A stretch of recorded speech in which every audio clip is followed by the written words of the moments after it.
Hi, and welcome to Thousand Ant, where we give you indie game devlogs, Unity tutorials, and general game dev advice. I'm Matt Schell, and in this devlog, we're going to take a look at the progress on my Untitled Cute Space game. I've actually been working hard on the project and getting quite a bit done, so I'm excited to share with you. Let's get started.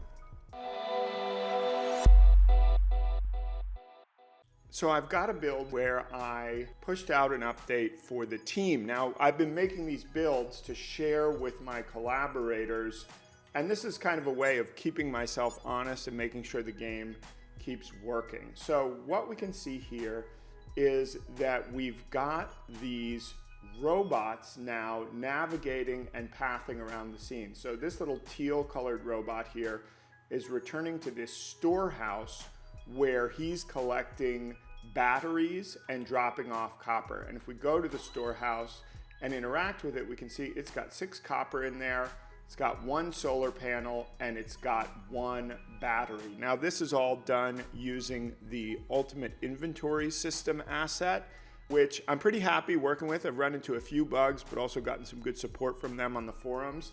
So shout out to them. I still want to do a video where I cover this in more detail, but I haven't had time yet. And so we've got this storehouse, and then we've also got a crafting station. Now this is just straight up lifting the crafting system out of Ultimate Inventory System, which honestly, since what I'm doing here is kind of basic crafting, it just works, and very happy with that. That was definitely like a big pickup from using this system.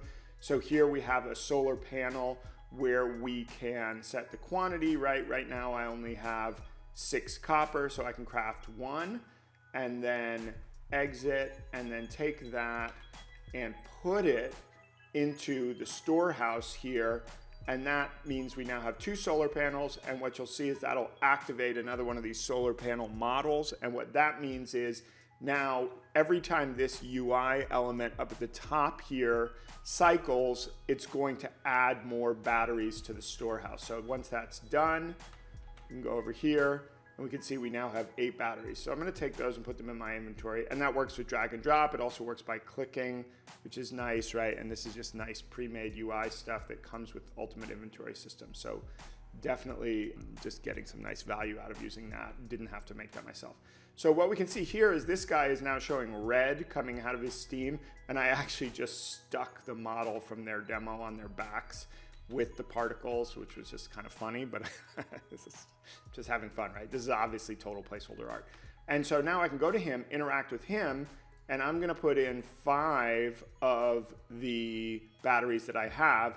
And then when I exit, you see the color of his particles changes. He's gonna reactivate, and he's gonna go back into action again and start looking for ore deposits to mine. Now this is actually evolved in the later versions of the prototype that I'll show you, but he's gonna go to this thing, play his little particles, again, run out of batteries, which I think is too fast, but anyway, this build may be a little bit broken in that way. Maybe he's paying too much cost, but basically every 6 seconds or so, he'll drain a battery from his inventory just over time, and then certain actions also cost batteries, I think like mining. So this guy is out of batteries, so let's go and fuel him up.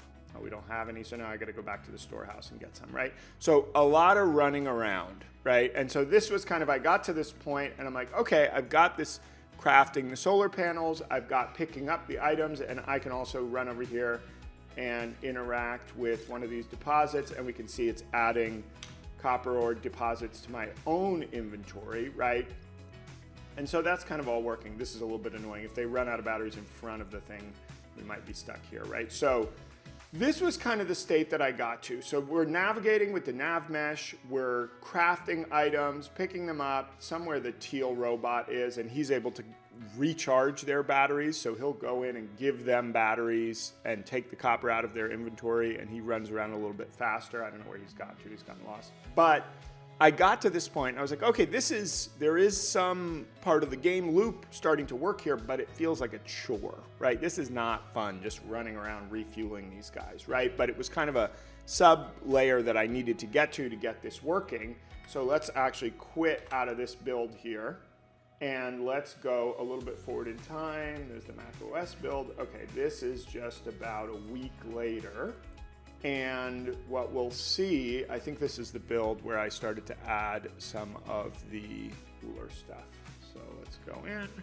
And I just added a menu, right? And some scene changing stuff. And this is just kind of, oh, this is one thing I'm actually not gonna get into showing this secret stuff, secret artwork. I'm kind of holding off on showing the artwork for now. I'll show it later. All right, so here, now we're getting into kind of the next level, right? Where I added this help screen so that my members of my team could actually play the game, right? And it also does work with the Xbox gamepad. Maybe I'll just play with the gamepad for a second. So, all right, so what we can see here, this was kind of like the big leap that I made conceptually, which is that we now, instead of just mining the object and having it go straight into the inventory, we now scatter these physics objects onto the level, right? And they go flying, and you can see he's got this tractor beam to pull them into place. And then if I go ahead and, so if I push X on the gamepad, I can spawn this, what becomes, when I spawn 2 of them, a conveyor belt. And this is a physics-based conveyor belt, which is trying to pick up the spawned rigid bodies, attract them, and move them forward. So now I can spawn a bunch of these, and what you can see is they're attracting them in and they're moving down the line. Now this spawning and dropping them is still a little awkward because the collision and, you know, the UX of this is still bad at this point. It's only gotten a little bit better, actually, honestly, in the newer versions, but that's not totally the point yet. But so now, right, I've got this ore disintegrator here, and I, couldn't resist adding some particles to it to show that they're being disintegrated when they get inside that red cube.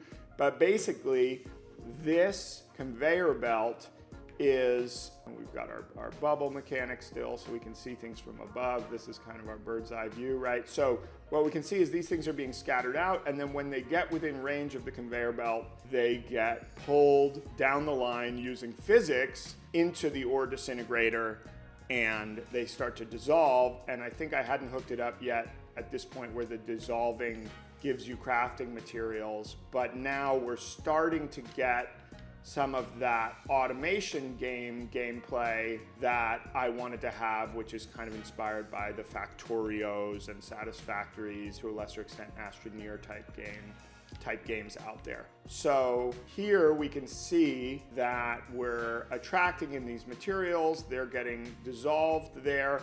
Actually, you can see here our teal robot also hooked up their animation, so he's doing a little Naruto run to run over there. And you see he knocks things out of the way. So he's gone over here to refuel. So he's out of batteries. I think he should stop mining, but he's not. But I can give him some batteries. Let's give him 10. The controller UI took me a little bit. It's kind of hooked up in Ultimate Inventory System, but not like 100%, so I had to customize it a little bit. I think this is a pretty good snapshot of where this is at, right? We've got this blue guy. He's doing a little bit of a bad job grabbing things that are already being processed, right? I have to fix that. And we're starting to see some of that kind of emergent stuff happening that I'm interested in getting going, right? Where now there's like a little bit of a chaotic system. We've got this physics, right? Physics just in and of itself buys us a ton of emergence and interesting complexity, right? Just the messiness of physics just suddenly makes this all feel so much more rich and interesting to me. I get that this may be, and this is a risk, and actually I'd be interested to hear people's thoughts. I think this may be alienating to kind of core Factorio and Satisfactory players, because that is this very tightly gridded optimization, binary kind of offer on type of system, right? And this is much more spongy and squishy and messy, and it's these force fields and stuff goes flying, and I think that some core kind of automation game players may find that to be not a feature, right? More of a bug than a feature. We'll see. I think on the counter side to that, what it gets us is this interesting forgiving nature. One of the biggest things you spend time doing in Factorio is unjamming conveyor belts, right? They get backed up, they get stuck, and then they're just stuck. There's no squishiness, there's no kind of overflow. I mean, you can set up like chests and buffers to overflow, right? But here, if just stuff gets all jammed up, after a while, there's so much of it that it just kind of overflows back into action, right? And so there's slightly more kind of squishy, forgiving nature to this physics-based conveyor belt gameplay that I find really interesting. And so, you know, we'll see how that plays out once we get into play testing and stuff. But I think that that it's starting to get, you know, it's starting to get more and more interesting. So I'm actually really curious to hear from you. What do you think of this? Is this cool, this physics-based conveyor belt gameplay, or is this kind of breaking the formula too much? You know, I always say, like, mixing elements, like, are we getting chocolate and peanut butter, right? Or are we getting pickles and ice cream, right? Maybe somebody out there likes pickles and ice cream. I kind of doubt it, right? I think that sometimes you mix things together that you shouldn't mix together. For me, this feels fun and interesting, and I'm kind of making a bet that this is a good combo, not a bad one, right? But I'd be interested to hear from you all, especially if you're players of automation games. What do you think, right? Is this, am I adding something, or am I ruining the formula? So yeah, thanks so much for watching. If you're enjoying the content, please do consider subscribing. Drop a like on the video. It helps other people discover the content via the YouTube algorithm. And as always, I just really appreciate your spending a little bit of time with me. Thanks.